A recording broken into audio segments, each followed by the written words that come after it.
Hello friends, आज आपण बनवणार आहोत एकदम कुरकुरीत आणि चविष्ट अशी कोथिंबीरची वडी। त्यासाठी सुरुवातीला मी एक कोथिंबीरची गड्डी घेतली आहे आणि त्याला बारीक चिरून घेतला आहे। नंतर त्याला 2 पाण्याने छान अशी कोथिंबीर धुवून घेतली आहे। दुसरीकडे मिक्सरच्या भांड्यामध्ये 2-3 मिरची, 5-6 लसणाच्या पाकळ्या, थोडीशी जिरे टाकून एक छान असं वाटण बनवून घेतलं।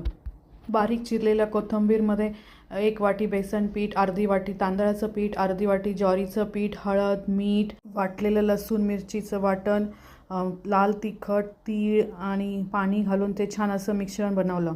दुसरीकडे गॅसवर कढई ठेवून त्याच्यामध्ये पाणी तापायला ठेवलं आणि एका चाळणीमध्ये थोडंसं तेल लावून हे सगळं मिश्रण थापून घेतले आहे आणि 10 मिनिटं हे वाफळून घेतलं आहे। त्यानंतर त्याच्या वड्या पाडून घेतल्या आहे। दुसरीकडे कढईमध्ये तेल तापल्यावर हे वड्या मी डीप फ्राय करून घेतल्या आहे। तुम्हाला वाटलं तर तुम्ही शॅलो फ्राय पण करू शकता।